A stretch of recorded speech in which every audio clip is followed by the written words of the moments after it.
Discomfort on the subway. Sinking of boats due to the weight. 2003, Lake George Ferry, coded for 14 140-pound people, had 20 190-pound people been capsized. That ain't gonna do it either.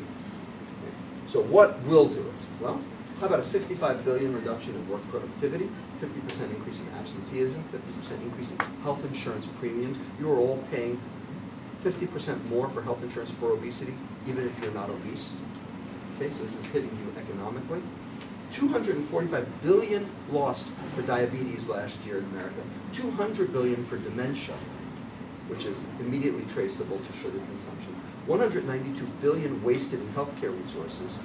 Obesity is a threat to national security because 27% of recruits can't pass the phys ed exam and are 4F'd, and we now have a recruiting crisis. That's a threat to national security. And finally, the government pays twice. They pay for the corn subsidy, and then they pay for the ER visits, and we can't afford both. So, does your obesity affect me? Does your sugar consumption affect me? Damn right it does. Economically, though, that's the problem. It's just economic. The American Heart Association, they now recognize the fat hypothesis is dead, but the sugar hypothesis is alive and well. And we say, and I helped write this, and I'm very proud of it, to reduce our average consumption, our median consumption, from 22 teaspoons per day of added sugar down to 6 for females and 9 for males. That's a reduction by 2/3 to 3/4. That's a lot. Now, the sugar industry, I'm going to pass through this because we don't have time, because time is wasted. Okay, so I'm just going to go through this. Here's what's happened, though. This is the denouement for the whole thing. This is what's happened to your food dollars over the last 30 years as this problem has occurred. 1982 to 2012. Meats down 10% because we're all told to go low fat. Fruits and vegetables, notice, exactly the same. Everyone's saying we're not eating our fruits and vegetables. We're eating just as much as we ever did. Grains and baked goods, up 1%. That's a problem. I'm not saying it's not, but it's not the big kahuna, but it's a problem. Dairy products, 13 down to 10.6% because now we're all lactose intolerant. Finally, processed foods and sweets, 11.6, 22.9%. A doubling in 30 years. This is what's changed.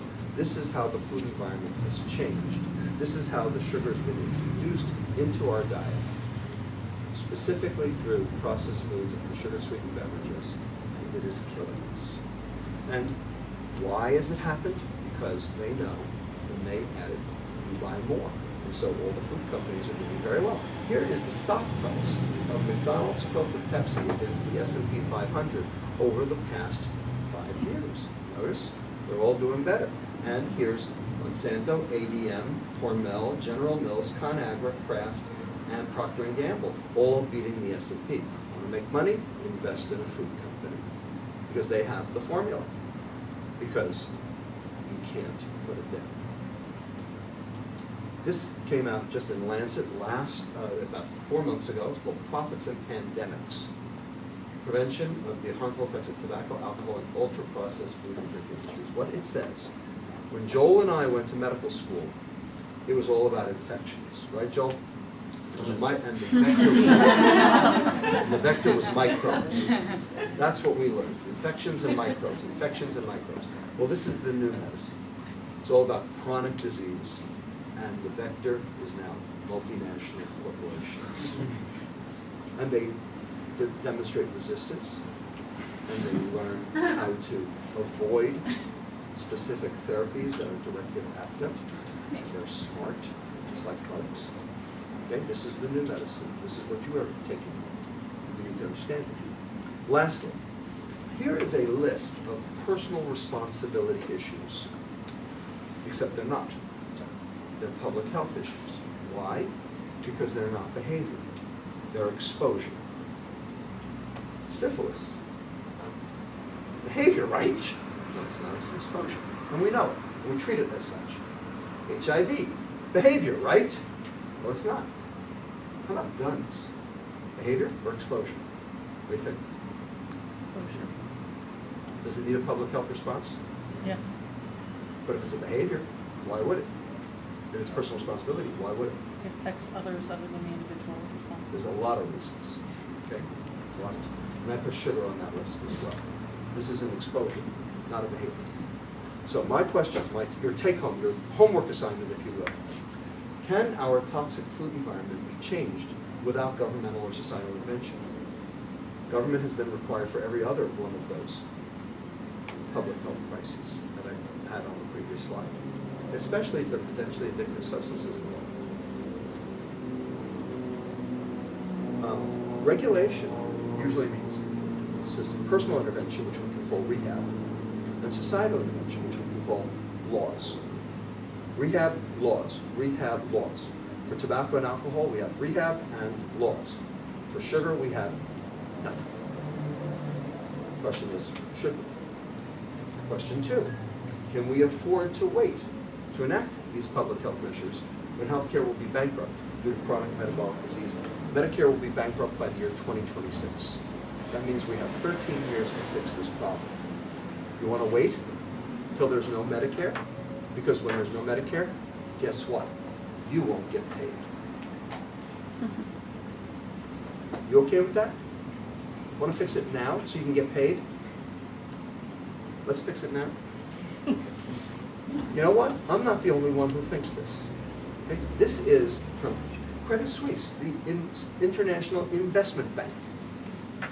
And here, this day, sugar consumption at crossroads came out 3 weeks ago. 3 weeks ago. And this is direct quote. I don't know if you can read it, but it says, with few exceptions, regulators and health officials around the world have done little to address the impact of excess sugar consumption. We believe, this is Credit Suisse now, we believe higher taxation on sugary food and drinks would be the best option to reduce sugar intake and help fund the fast-growing healthcare costs associated with type 2 diabetes and obesity. An investment bank calling for taxation. What the?